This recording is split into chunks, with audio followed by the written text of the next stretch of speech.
지난주에 이어서 우리 로마서 6장 3절 4절 말씀을 통해서 Being Christian, 우리 그리스도인이 되는 것, 침례, 새로운 출발선이라는 제목으로 함께 은혜를 나누기를 원합니다. 기독교 역사를 살펴볼 때 그 역사 속에서 침례를 받으면 정말 사람이 완전히 새로워지는 것일까?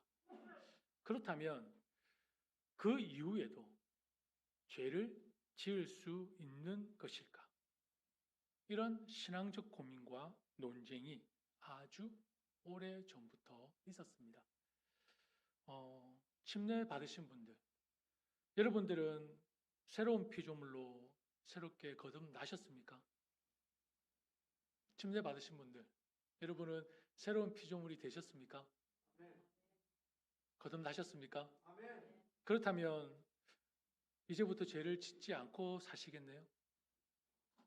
맞습니까? 노력하고 있습니까? 침례 받으신 후에도 그 전과 똑같이 죄를 짓고 살고 있다면 뭔가 잘못된 거 아닙니까? 그게 가능한 것입니까? 초대교회 때에 이렇게 생각하는 사람들이 있었습니다. 침례를 받으면 옛 사람은 죽고 새로운 피조물이 되었는데 그렇다면 다시 죄를 짓는 것은 말이 안 되는 것이 아닌가? 그래서 이런 생각까지 했다고 합니다. 침례 받은 후에 죄를 지으면 다시 용서받을 수 없다. 라고까지 생각했었습니다. 만약 이렇다면 심각한 오류에 빠지게 되는 것입니다. 하나님의 은혜와 예수 그리스도의 십자가가 계속해서 우리를 새롭게 하신다는 복음의 핵심을 놓치는 것입니다. 복음의 핵심은 침례로 과거가 끝났다는 그런 개념을 넘어서서 지속적인 은혜와 성화의 과정을 말합니다. 복음의 핵심입니다. 침례를 받았다고 옛 과거의 나와 완전히 끊어지는 것이 아니라 하나님의 은혜 안에서 날마다 변화되어 가는 삶. 다시 말해서 거룩해지는 과정을 계속해서 걸어가는 것을 말하는 것입니다. 점점 더 예수님을 닮아가는 변화의 여정이 이어지는 것이 복음의 핵심입니다. 이것을 뒷받침해주는 성경 말씀이 있습니다. 같이 한번 읽어볼까요? 같이 읽습니다. 그러므로 우리는 낙심하지 않습니다. 우리의 겉사람은 낡아가나 우리의 속사람은 날로 새로워집니다. 고린도후서 4장 16절 말씀입니다. 사도 바울은 구원받은 사람도 날마다 속사람이 새로워져야 한다 말씀하십니다. 이 말은 침례 이후에도 하나님의 은혜가 계속해서 우리의 삶 가운데 일하시면서 우리를 돌보시고 변화시켜 나간다는 것입니다. 다음 말씀을 같이 읽겠습니다. 같이 읽습니다. 우리를 구원하셨습니다. 그분이 그렇게 하신 것은 우리가 행한 의로운 일 때문이 아니라 그분의 자비하심을 따라 거듭나게 씻어주심과 성령으로 새롭게 해주심으로 말미암은 것입니다. 디도서 3장 5절 말씀입니다. 여러분, 구원은요, 단 한 번의 사건으로 충분합니다. 구원은 단 한 번으로 충분합니다. 예수님을 믿고 구원받는 일은 다시 반복될 필요가 없는 결정적인 은혜의 순간이 구원입니다. 하지만 구원받은 이후에도 우리는 이 땅에서 완전한 삶을 살지 못하기 때문에 성령께서 우리를 계속해서 인도하시고 변화시켜 주시는 것입니다. 성령님은 우리의 마음을 씻어주시고 새롭게 하시며 하나님의 뜻을 따라 살아갈 수 있도록 인도해 주시는 분이십니다. 구원은 단번에 이루어지지만 변화된 삶은 성령님의 도우심으로 날마다 이루어지는 여정이라는 것을 여러분이 잊지 말고 기억하시기를 바랍니다. 그리고 하나 더 말씀을 볼까요? 같이 있습니다. 우리가 우리 죄를 자백하면 하나님은 신실하시고 의로우신 분이셔서 우리 죄를 용서하시고 모든 불의에서 우리를 깨끗하게 해 주실 것입니다. 요한일서 1장 9절 말씀입니다. 이 말씀은 이미 예수 그리스도를 영접하여 구원받은 그리스도인들에게 주신 약속의 말씀입니다. 침례 이후에도 죄를 고백하고 회개할 때마다 하나님은 어떻게 하십니까? 용서하시며 계속해서 새롭게 하시는 분이심을 나타내고 있는 말씀입니다. 그리고 하나 더 찾아볼까요? 같이 읽습니다. 여러분은 이 시대의 풍조를 본받지 말고 마음을 새롭게 함으로 변화를 받아서 하나님의 선하시고 기뻐하시고 완전하신 뜻이 무엇인지를 분별하도록 하십시오. 로마서 12장 2절 말씀입니다. 구원 이후에도 변화되고 새로워져야 함을 말씀하십니다. 이것은 단지 일회적인 변화가 아니라 지속적인 마음의 새로움을 말씀하고 있는 것입니다. 침례를 받은 뒤에 죄를 지었다고 해서 여러분 구원이 취소되는 것은 아닙니다. 또 나는 이제 끝났어 라고 생각하는 것도 잘못된 생각입니다. 그렇게 생각하는 것은 하나님의 은혜를 제대로 이해하지 못하는 것입니다.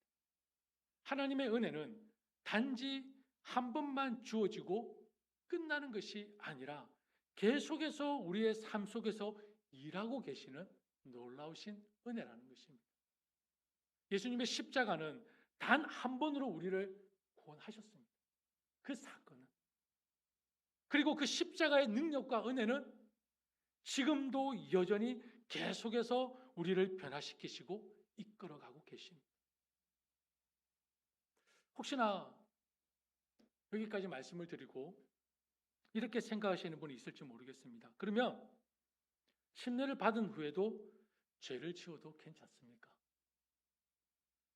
이렇게 물어보고 싶으신 분이 있으시죠? 여러분 침례 받은 후에도 죄를 지어도 괜찮습니까? 여러분 침례가 뭐라고 했죠?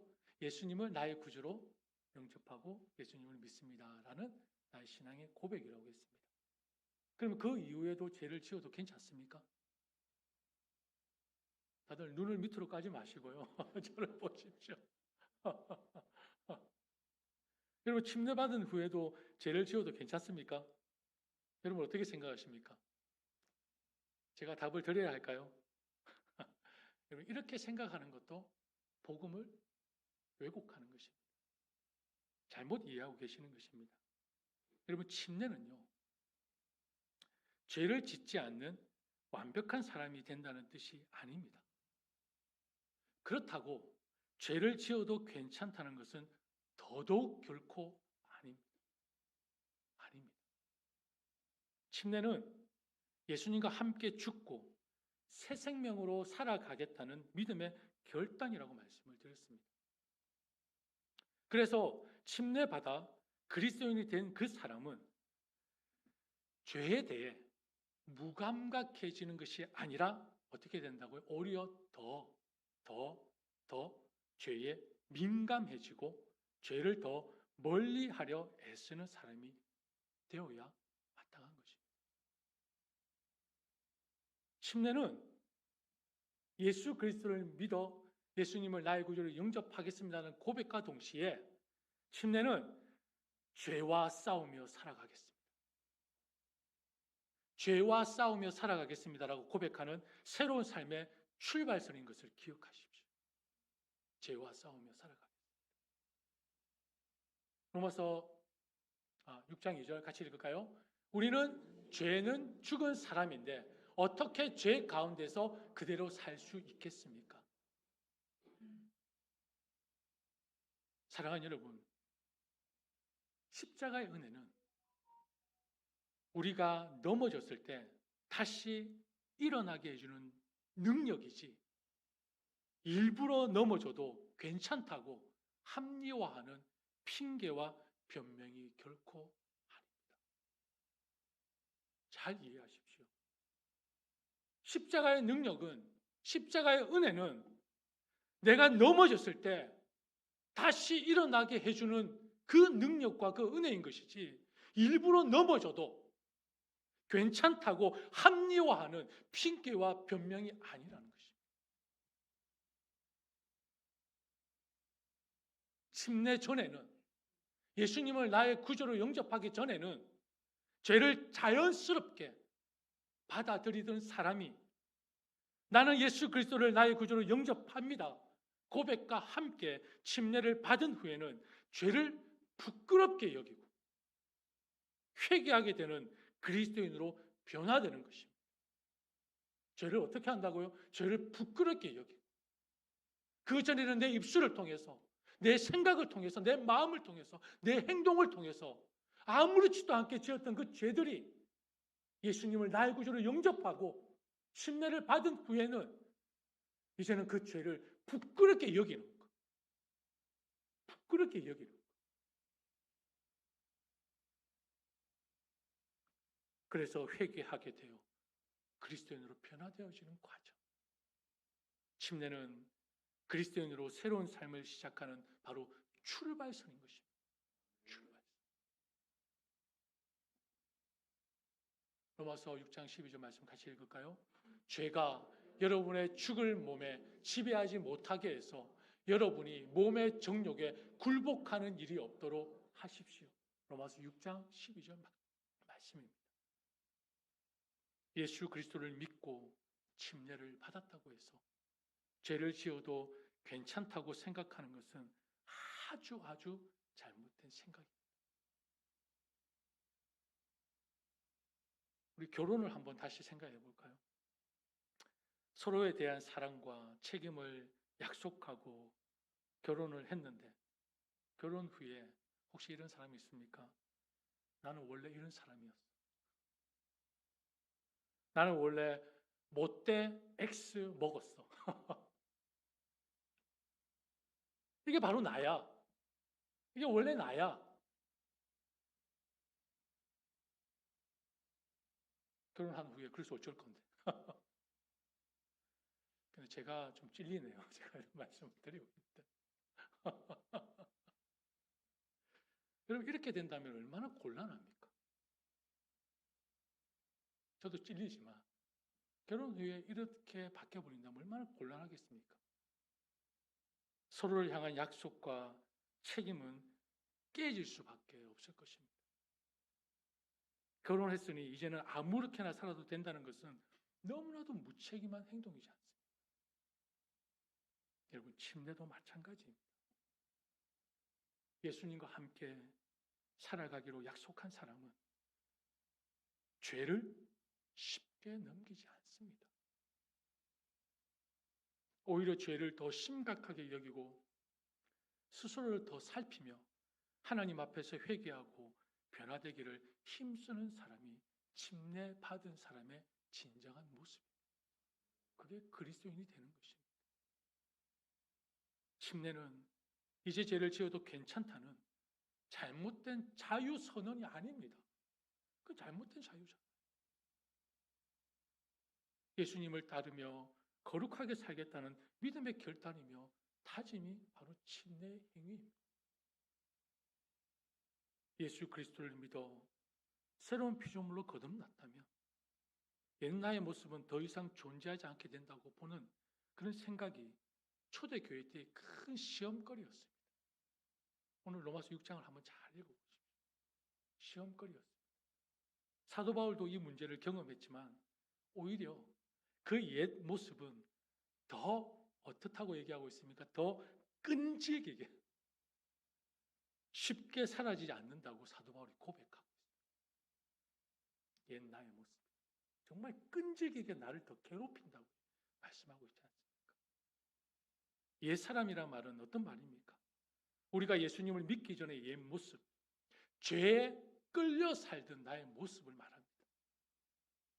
그런데 우리가 예수님을 믿고 새로운 사람이 되었어도 그 옛 모습이 쉽게 사라지지 않고 자꾸 우리 안에서 살아 움직이려고 하는 것을 여러분 경험하고 있지 않습니까?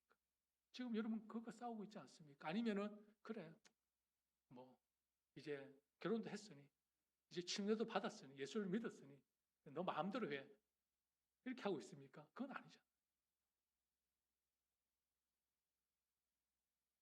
이미 죽은 것처럼 여겨야 할 옛날의 모습이 자꾸 살아나서 우리를 흔들고 죄로 끌고 가려고 합니다. 그래서 사도 바울은 옛 사람이 여전히 끈질기게 우리 안에 남아있다는 사실을 지금 분명히 말하고 있지 않습니까? 옛 모습이 그대로 남아있어요. 그렇습니다. 그리스도인이 된다는 것은요, 쉽게 사라지지 않는 옛 습관, 옛 본성을 날마다 벗기는 것입니다. 날마다 하나씩 하나씩 벗기며 제어해 나가는 것입니다. 제거해 나가는 것입니다.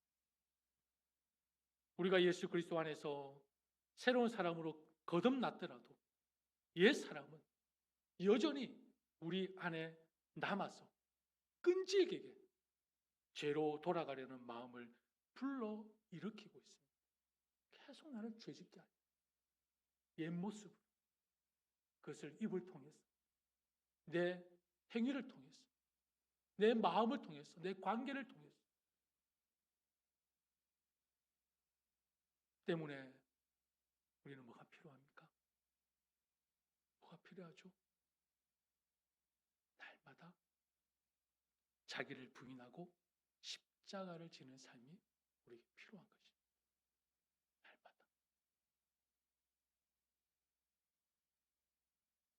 같이 읽을까요?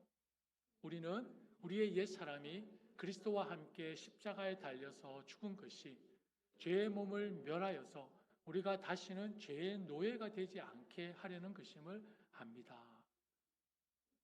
그리스도인이 된다는 것은 더 이상 죄의 노예가 되지 않으려고 하는 죄와의 싸움입니다.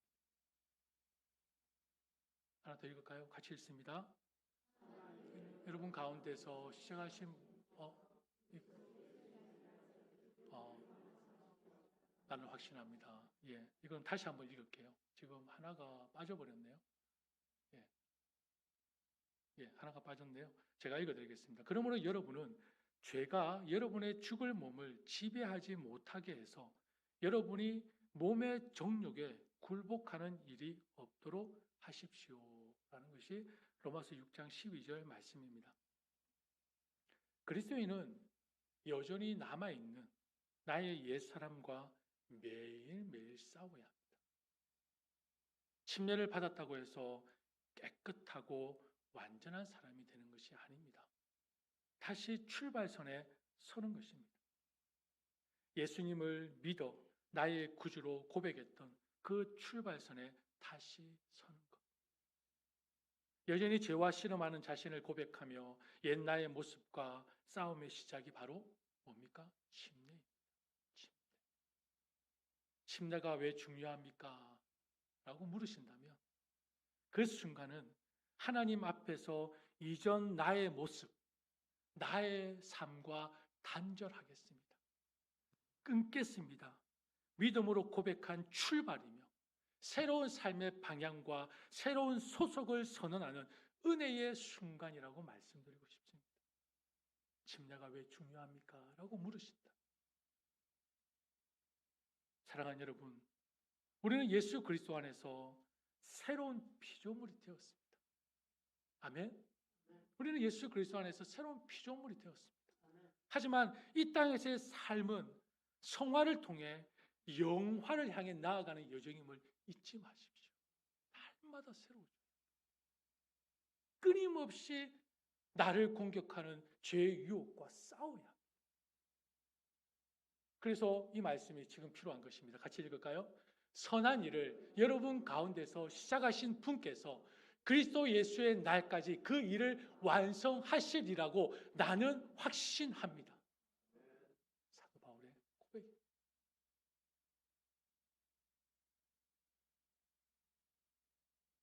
말씀을 정리하겠습니다. 여러분, 침례는요, 단지 물속에 들어갔다 나오는 외적인 행위가 아닙니다. 침례는 예수 그리스도와 함께 죽고 함께 살아나는 복음의 고백이며 매일의 삶 속에서 주님과 동행하겠다는 믿음의 출발선인 것입니다. 시작입니다. 우리는 여전히 넘어질 수 있고 때로는 옛사람의 속삭이는 유혹에 흔들릴 수도 있습니다. 그러나 기억하십시오. 하나님의 은혜는 단 한 번의 구원으로 우리를 새롭게 하시고 그 이후로도 끊임없이 우리를 붙들고 새롭게 하시는 능력이라는 것을 잊지 마십시오. 지금도 여전히 우리는 하나님의 구원의 역사 속에 함께 살아가고 있는 존재라는 것입니다.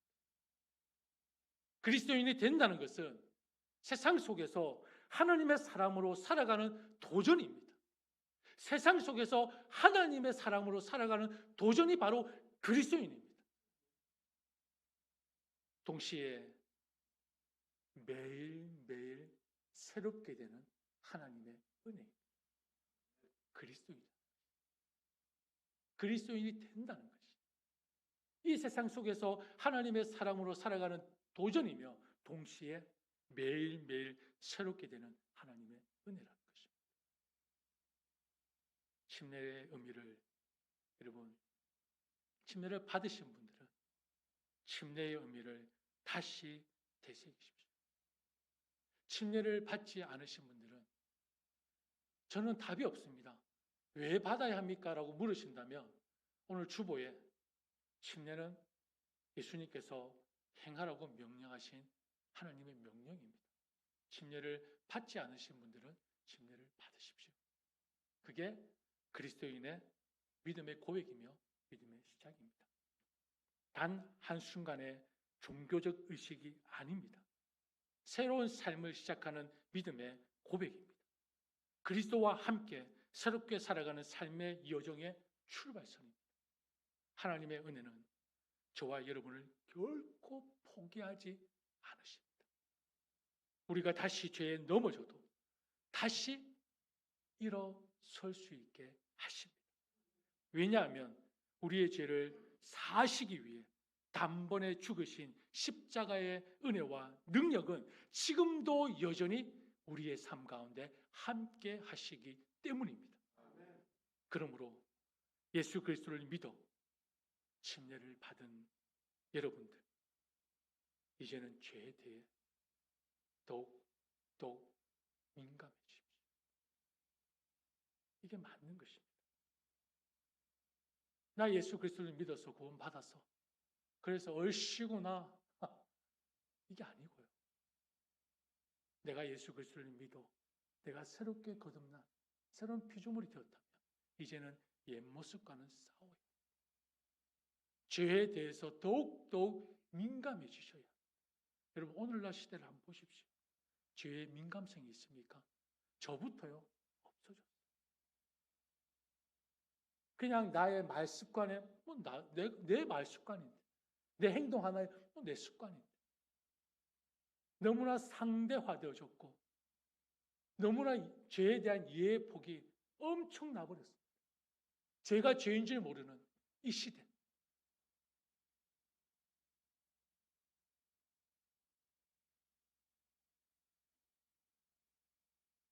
죄에 대해서 민감해지셔야 합니다. 정말 민감해지셔야 합니다. 이 시대가 저는 더 요구되어지는 시대라고 생각합니다. 우리의 행동 하나하나, 우리의 은행 하나하나가 죄인지 분간을 못하고 있는 시대라고 저는 생각합니다. 그렇기 때문에 그리스도인이 된 우리는 이 죄에 대해 작은 죄라도 더욱더 민감해져야 할 필요가 있는데 그러기 위해서는 우리가 어떻게 해야 됩니까? 성령님의 도우심을 구해야 합니다. 날마다 속사람이 새로워지는 은혜의 여정을 걷는 믿음의 삶이 되어야 할 것입니다. 죄의 유혹 속에서 넘어질 때마다 예수 그리스도를 믿어 나의 구주로 고백하며 첫 발을 내딛었던 그 순간 그게 뭐라고 했죠? 침례. 그 침례를 매일매일 내가 출발하는 출발선으로 생각하십시오. 내가 예수 그리스도를 믿어 예수님을 영접했다. 첫 발을 내딛던 그 순간 그 침례를 기억하면서 여러분 다시 일어서십시오. 다시 새로우십시오. 다시 하나님 앞에 마음을 두십시오. 주를 가까이 함이 뭐라고 했죠? 복이라고 했죠. 멀어졌던 주님과의 관계를 다시 가깝게. 그래서 여러분 침례라는 비록 형식과 같지만 침례라는 행위가 중요한 것입니다. 생각할 수 있는 출발선이잖아요. 다시 새로워질 수 있는 출발선이잖아요. 그래서 침례의식이 너무나도 중요하고 하나님께서 우리에게 명령하셨습니다. 묻지도 따지지 말고 행해라. 행해라. 그래서 우리는 행하는 것입니다. 성령님이 그렇게 하면 여러분 침례를 기억하며 다시 일어나십시오. 성령님이 우리와 함께 하시며 우리의 속사람을 날마다 새롭게 하실 것을 믿습니다. 할렐루야. 우리 함께 찬양하겠습니다.